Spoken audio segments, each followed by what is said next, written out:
amigos, sejam todos muito bem-vindos a mais um estudo das obras de André Luiz. Estamos estudando o livro Ação e Reação, na psicografia do Chico Xavier. Estamos no capítulo 9, que estamos vendo a história do assistente Silas, né, que ele começa a contar, e como o nosso capítulo também é longo, dividimos em 3 partes, e agora vamos começar a segunda parte. Mas antes, a Thelma vai falar para a gente onde a gente parou na parte passada. Não é isso, Thelma? Tudo bem? Isso mesmo, tudo bem, Márcia? Graças a Deus, esperando que os nossos amigos estejam bem. A gente está aí, conforme você está falando, acompanhando, né, a história de Silas, uma história muito bonita, cheia de um sentimento de humildade muito grande desse assistente, né, que se abre ali o coração, abre a sua alma para falar da sua própria história com esses dois espíritos, mostrando o próprio exemplo, que tem muita semelhança com o comportamento deles, né? E trazendo para nós lições muito grandes, né? Porque ele relata aí que a mãe observava as más tendências que ele tinha em relação ao dinheiro, à usura que ele tinha essa tendência. Então, ela, com essa percepção, ela começa a incentivar nele a religião, mas ele não atende, né? Então, ela começa a animar ele, motivá-lo para fazer medicina. Ele faz medicina, mas só para agradar a mãe, e quando ele está se formando, a mãe desencarna. Então, ele recebe aquele diploma com certa revolta, né? E daí para cá ele começa a se dedicar ao que ele vai relatar para nós. E nós paramos exatamente no momento onde vai ser lido o testamento, e ele diz para a gente que ele está muito atento ali, né, no que poderá ocorrer naquela leitura, concordando ou não com o que ele vai ouvir ali, a divisão, né, dos bens, certamente.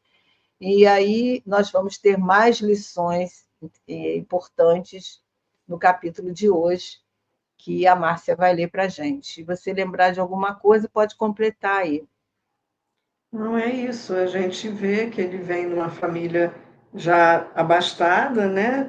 Família já de herança dos avós, Isso é né? O importante. pai já recebe de herança, e ele veio mais uma vez para essa prova da riqueza e que ele está falhando, né? Contando a falha dele mais uma vez, né? Para o Leonel, para o Clarindo e para André Luiz e Hilário, né? Então, nós estamos naquele momento da leitura né, de vendo o inventário da mãe, do qual ele está ali muito preocupado com o que o pai vai fazer com a fortuna, né? Então vamos continuar, né?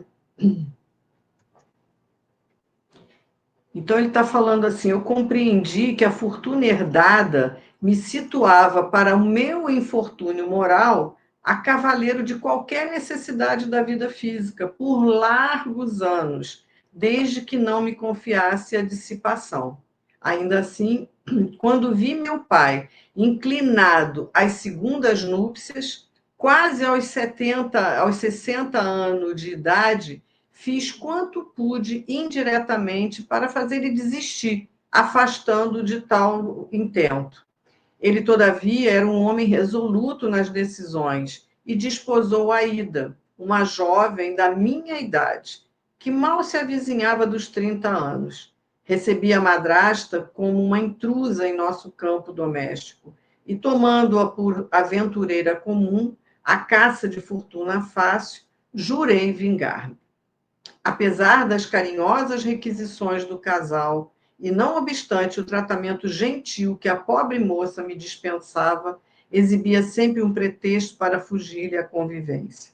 O novo matrimônio, no entanto, passou a exigir do esposo, né, do pai dele, mais dilatados sacrifícios no mundo social, de que a Ida não pretendia afastar-se.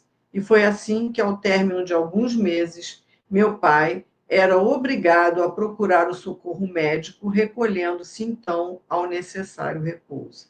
Então, o que a gente vê, o pai já tinha alguma idade, ela era bem mais nova, E ele fica revoltado, porque sabendo que se o pai casando, vai ter que um dia dividir a fortuna dele com a esposa, né?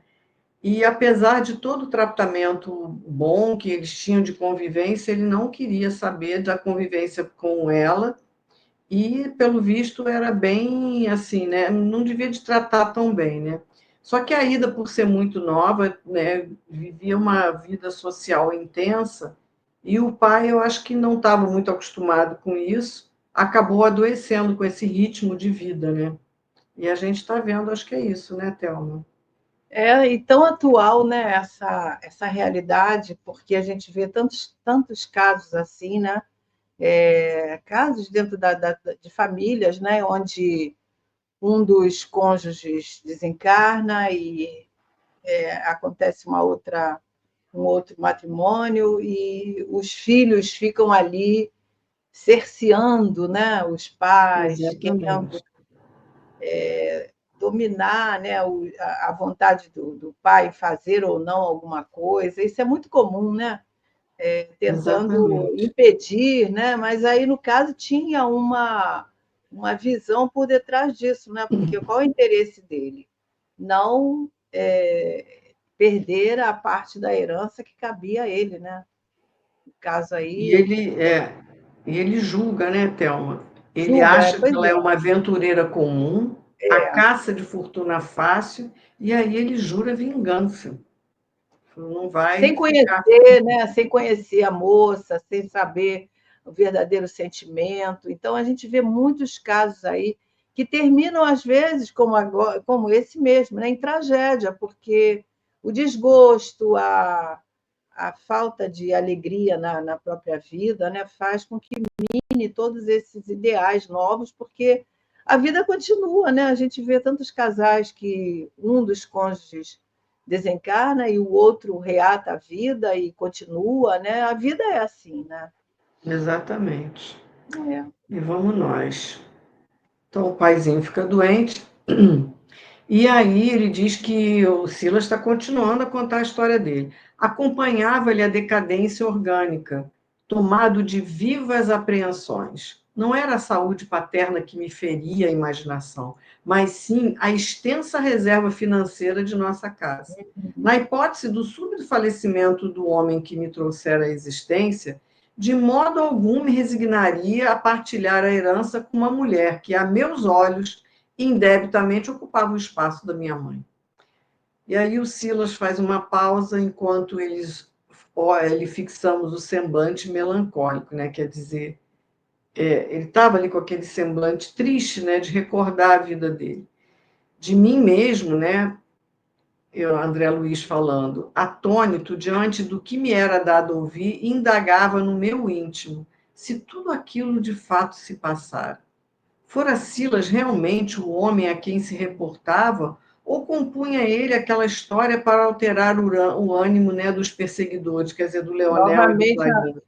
a Será mesma que ele está pergunta que ele inventando? fez, Ele já fez, está fazendo de novo. Ele ainda não está crendo que aquela que é história era verdade. verdadeira e era do Silas. Ele acha que ele está inventando para poder tocar o coração do Leonel e do Clarindo, né? Isso. Contudo, não me foi possível desfechar qualquer interrogação, porquanto o nosso amigo, como que desejoso de castigar-se com a dolorosa confissão, prosseguiu, contando minúcias de tudo o que aconteceu. Quer conversar falar mais alguma coisa sobre esse Não, acho que a slide, gente Thelma? pode unir aí os dois, né? Porque o que a gente tem aqui para comentar é justamente isso, né? Ele não acredita que o Silas está tendo essa coragem, né? No sentido aí de ele pensa que é só para sensibilizar os companheiros, né? Porque realmente, será que um de nós teríamos coragem de relatar essa história, né? Pois é. Assim, com tanto sentimento, né? E tem razão dele estar com essa melancolia, porque o espírito que já ascendeu a páramos mais elevados, ele fica muito entristecido de ver, olhar para trás e ver os erros, ver do que ele foi capaz, né? É Isso isso aí. atinge E, muito a e o que me alma. chama a atenção nesse slide é que a preocupação dele não era com a doença do pai, que ele Não, fala lá, não era a saúde do pai que me era feria a imaginação, mas a extensa fortuna que, se ele desencarnasse, ele ia ter que dividir com a madrasta. Então, essa era a preocupação dele, né? Não era com a saúde do pai. Ah, vamos lá. E aí o Silas continuou, né? Passei a arquitetar planos delituosos quanto à melhor maneira de alijar a Ida de qualquer possibilidade de ingresso futuro ao nosso patrimônio, sem melindrar meu pai doente. E nos projetos criminosos que me visitavam a cabeça, a própria morte da madrasta comparecia como solução. Entretanto, como suprimi-la sem causar maior sofrimento ao pai, né, que eu desejava conservar? Não seria aconselhável desmoralizá-la antes de tudo aos olhos dele, para que não padecesse qualquer saudade da mulher condenada por minha desvalia? Tramava no silêncio e na sombra, quando a ocasião esperada veio ao meu encontro. Convidado a comparecer com a esposa numa festividade pública, meu pai chamou-me e insistiu para que eu acompanhasse a ida, representando-lhe a autoridade. Pela primeira vez, acedi com prazer. Pretendia conhecer-lhe agora, de mais perto, as afeições. Funestos propósitos nasciam-me no crânio, quer dizer, propósitos bem escusos, né, daqueles bem... ele ficou maquinando, vou aproveitar a oportunidade, já que o meu pai está doente, não pode ir a esse compromisso, pediu que eu vá. Então, uma forma de eu sondar a vida e o comportamento dessa mulher, né? Desse modo, ele está continuando, né? Durante alegre ágape, né, um momento ali, tomei contato com Armando, primo da Ida, da madrasta dele, né? E que a cortejara em solteira, quer dizer, foi um apaixonado, vamos dizer, por ela, né? Armando era um rapaz pouco mais velho que eu, perdulário e fanfarrão, que dividia o tempo entre mulheres e taças de espumantes, a quem, contrariamente aos meus hábitos, ofereci premeditada comunhão afetiva, tanto quanto possível, dominando moralmente o ânimo de meu pai. Desde então, associei ao nosso campo doméstico, favorecendo-lhe mais amplo retorno à intimidade com a criatura de quem se havia namorado anos atrás. A praia, o teatro, a ópera, bem como passeios de variados matizes, eram agora os pontos costumeiros de nossa presença, nos quais intencionalmente eu atirava os dois primos nos braços um do outro. A Ida não me percebeu a manobra, e, embora resistisse por mais de um ano, a galanteria do companheiro acabou por ceder à constante ofensiva dele. Quer dizer, olha como ardiloso ele foi, né, Ele Thelma? montou um Ele vai, cenário, né? ele vai e ganha ali a amizade do tal primo, né? Faz com que o primo passe a frequentar a casa dele, faz com que o primo, todo lugar, ele inventa saída, praia, teatro, ópera, convida o primo a todos os passeios, sabendo que o primo já tinha uma quedinha pela ida, e É. ela resiste por um ano, mas acabou cedendo, né? E aí ele continua. Fingi desconhecer-lhes as relações, até que eu pudesse conduzir meu pai ao testemunho direto dos acontecimentos. Inventava jogos e distrações para reter o sedutor em nossa casa. Captei-lhe a confiança absoluta, de modo a usá-lo como peça importante em meu criminoso ardil. E certa noite, em que cauteloso aparentei completa ausência de nosso templo familiar, quer dizer, ele finge que ele não está em casa, sabendo os amantes segregados, quer dizer, a parte, né, em determinado aposento, pertinho do dele, procurei meu pai em sua dependência de enfermo e, mascarando-me com intensa dignidade ofendida, chamei-o a brios, numa exposição sintética dos fatos. Lívido e trêmulo, o doente exigiu provas e nada mais fiz que conduzi-lo cambaleante até a porta do quarto, cujo fecho eu próprio deixara enfraquecido. Bastou um empurrão mais forte na porta, né? E o pai, desolado, encontrou o flagrante que ele desejava. Armando, cínico, não obstante o desapontamento, afastou-se, lépido, ciente de que não poderia esperar qualquer golpe grave de um sexagenário abatido. Então, ele armou, né, que eles acabaram cometendo um adultério dentro da própria casa deles, porque eles acharam que o Silas não estava lá, e ele estava escondido. O pai sabia que estava doente, não poderia sair do quarto, e ele armou tudo isso, né, Thelma? Todo um cenário, né, com a intenção, porque o que vale é a intenção, né? Ele teve a intenção de pegar esse flagrante, né? Que foi todo armado por ele, né? Porque se não tivesse tido as oportunidades, não haveria, talvez, né? Enfim, ele se comprometeu, né? E aí ele continua. A história, gente, é uma história longa, né? Minha madrasta, porém, profundamente ferida em seu amor próprio, dirigiu ao velho esposo acusações humilhantes, procurando os seus aposentos particulares, numa explosão de amargura. Completando a obra terrível a que me devotara, mostrei-me mais carinhoso para com o enfermo, que é o pai, né? Intimamente aniquilado.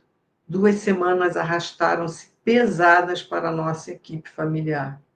Enquanto a Ida ocupava o leito, assistida por 2 médicos de nossa confiança, que nem de longe nos conheciam a tragédia oculta, afagava meu pai com lamentações e sugestões indiretas para que os bens de nossa casa fossem, na maioria, guardados em meu nome, já que o segundo matrimônio não poderia desfazer-se perante as autoridades legais. Prossegui em minha faina delituosa quando minha madrasta apareceu morta. Os clínicos de nossa amizade positivaram um envenenamento fulminante e, constrangidos, notificaram meu pai tratar-se de um suicídio, de certo motivado pela insofreável neurastenia de que a doente se via objeto, quer dizer, do sofrimento, de tudo aquilo que ela estava sendo objeto. Eles pensam que ela se suicidou, se envenenou para se suicidar, né? Você vê aí o gatilho, né, para inúmeras situações dolorosas, né, criadas pela intenção de uma pessoa, né, em causar o mal a favor de si próprio, né? Porque quem ia ser beneficiado em tudo isso era ele, né? Então, como ele foi destruindo a vida da Ida, a vida do pai, É, que a gente vai é. se surpreender daqui por É o que a diante, né? gente Mas chama do assim, efeito dominó, né? Porque você vai criando situações que vai trazendo consequências em relação a outra que antecipou, enfim. e aí ele vai continuar. Meu pai, né, estava mais sombrio nos aparatosos funerais, contudo, em meus destruidores propósitos, ele ficou feliz, regozijou-se, né? Conseguiu o que ele queria, tirou a madrasta Do vamos dizer caminho. assim, da fortuna, de dividir a fortuna, né? Agora sim, a fortuna total de nossa casa ia pertencer a ele. Minha satânica alegria, porém, durou muito pouco. Desde a morte da segunda mulher, meu pai acamou-se para não mais se erguer. Debalde, médicos e padres, amigos, procuraram oferecer-lhe melhoras e consolações.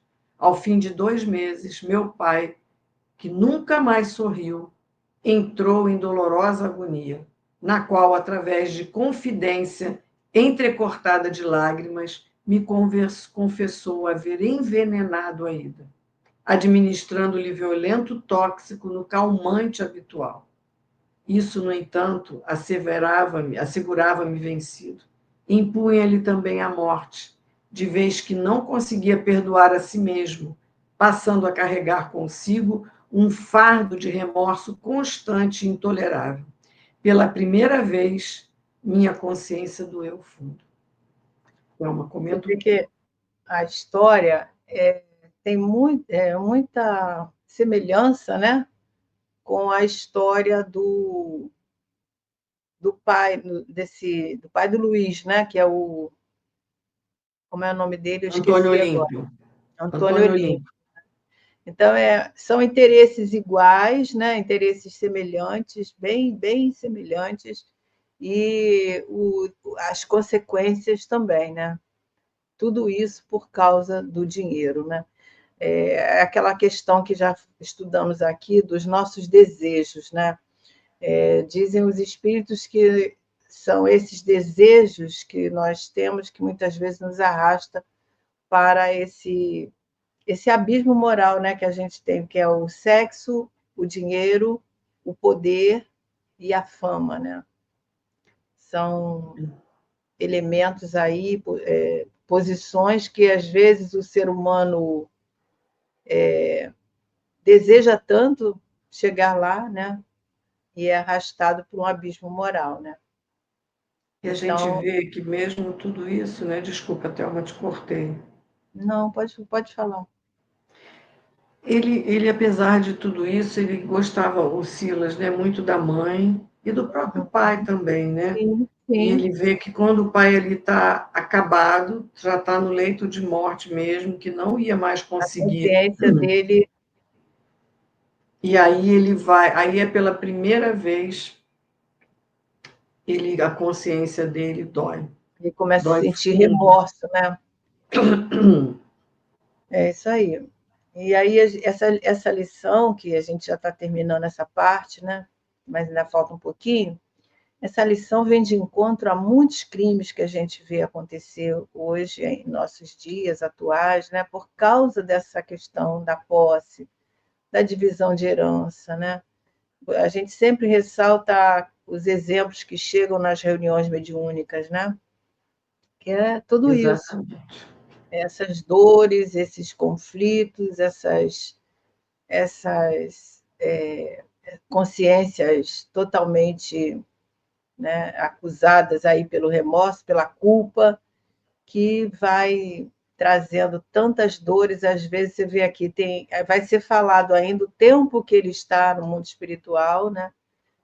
E que vai sendo ocupado esse tempo todo por essas dores, né? A gente não sabe, ele deve falar ainda quanto tempo ele ficou nesse sofrimento após chegar ao mundo espiritual, porque o relato de todos é esse, né? E é isso que a gente tem que começar a pensar, né? Na nossa vida, o que a gente está fazendo, ou quais os desejos que estão me escravizando, né? Exatamente. E o que a gente vê aqui, né, é que todo esse relato dele, extremamente sincero, vai fazendo com que ele toque o coração do Leonel e do Dos Clarinho, rapazes porque lá do ele frente à história dele, ele está mostrando para eles, olha o que vocês estão olha a angariando minha para si história, olha o próprios, meu exemplo, né? né? Olha o que Olha o vocês meu estão exemplo, fazendo. porque o que vocês estão construindo para o futuro de vocês, É, né? É isso. é isso mesmo. E aí ele continua: o apego aos bens da carne arrasava-me a vida. O velho querido morreu nos meus braços, crendo que os meus soluços de arrependimento fossem pranto de amor. Deixando-lhe o corpo fatigado na terra fria, tornei a nossa casa solarenga, sentindo o mais infortunado dos seres. O ouro integral do mundo não me garantiria agora o mais leve consolo. Achava-me sozinho, sozinho e infinitamente desgraçado. Todos os recantos e pertences de nossa habitação falavam-me de crime e remorso. Muitas vezes a sombra noturna pareceu-me povoada de fantasmas horripilantes a escarnecerem de minha dor, e em meio da malta de insensíveis demônios a investirem contra mim, tinha a ideia de escutar a voz inconfundível de meu pai clamando para minha alma: meu filho, recua enquanto é tempo. Fiz-me arredio e desconfiado. Em pavorosa crise moral, demandei a Europa, em longa viagem de recreio, mas o encanto das grandes cidades do velho mundo não conseguiu aliviar-me as chagas interiores. Às vezes a gente vê esse conselho, né, adiante de uma dor, faz uma viagem. A gente sabe que isso aí é ilusão, porque a nossa consciência está ali cheia de culpa, de remorso, e os problemas, os conflitos vão conosco, né? Então, eu achei essa parte dessa história de Silas muito tocante, né, para muitos de nós, para exemplo para as nossas vidas, né? É tão sensível, né? É claro, por quê? Acho que é porque o Silas já está num patamar diferente do Antônio Olímpio, né? O Antônio Olímpio ainda não despertou. O Silas já despertou. Então, ele vem contar com toda essa sabedoria, né? Nos mostrando aí o caminhar dele cheio de dores, né? E isso nos sensibiliza muito também. Mas é isso. Interessante é que a gente não sabe se é o pai mesmo, se é a consciência pesada Pois é, dele, pois é. desse escutar esse meu filho, recua Recua enquanto é enquanto é tempo. tempo, né? Ou até mesmo o próprio anjo da guarda, né? Dizendo Isso. ali, intuindo ele, porque todos nós temos o nosso amigo espiritual, né? Que nas horas de dificuldade, muitas vezes, nos dá conselhos e nós não Uhum. ouvimos. E a nossa própria consciência, né? Porque é essa vozinha que nós ouvimos na nossa intimidade espiritual é a nossa consciência, né? Porque a consciência, porque a lei divina está dentro do nosso entendimento, né? Então, nesse momento mostra, mas a gente está cego, né? E não recua. Então vamos ao nosso agora último slide dessa parte, e aí ele continua. Em toda a parte, a refeição mais nobre amargava minha boca, e os mais belos espetáculos artísticos deixavam-me apenas ansiedade e desolação. Regressei ao Brasil, mas não tive coragem de retomar a intimidade com a nossa antiga residência. Amparado pela afeição de velho amigo de meu pai, aceitei-lhe o acolhimento por alguns dias, até que minha saúde orgânica me permitisse pensar numa transformação radical da existência. Embalado pelo carinho familiar daquele amigo, deixei que longos meses passassem, tentando imerecida fuga mental, até que numa noite inovidável para mim, na qual minha gastralgia, quer dizer, um problema gástrico que ele tinha, se transformara num azorrague de dor. Tomei um frasco de arsênico na adega do meu anfitrião, acreditando usar o bicarbonato de sódio que ali deixara na véspera, e o veneno expulsou-me do corpo, impondo-me sofrimentos terríveis. Quer dizer, ele tomou, achando que tomou algum remédio para a gastrite dele, para as questões do estômago, tomou por engano um frasco de arsênico que o dono dali da casa deixou, ele passou meses morando ali, na adega, ali, né? E ele achou que estava tomando um bicarbonato de sódio e acabou se envenenando e desencarnando, né? É um suicídio involuntário, né? Não era a intenção. E Exatamente. assim a gente chega ao final desse capítulo, dessa parte, né? E ainda tem lições no próximo. Exatamente. E aí a gente continua para terminar esse capítulo na semana que vem, ainda na história do Silas, porque depois Hilário vai fazer umas perguntas ao Silas, que ele vai dizer esse momento que ele está agora no plano espiritual, né? Qual é a busca dele. Nós vamos terminando nessa parte aí. Né? Que possamos então ficar com o Papai do Céu, ficarmos bem, as bênçãos de Jesus. E até semana que vem, não é isso, Thelma? Até lá. Até lá, se Deus quiser, até lá, Márcia, até lá, amigos. Fiquem com Deus.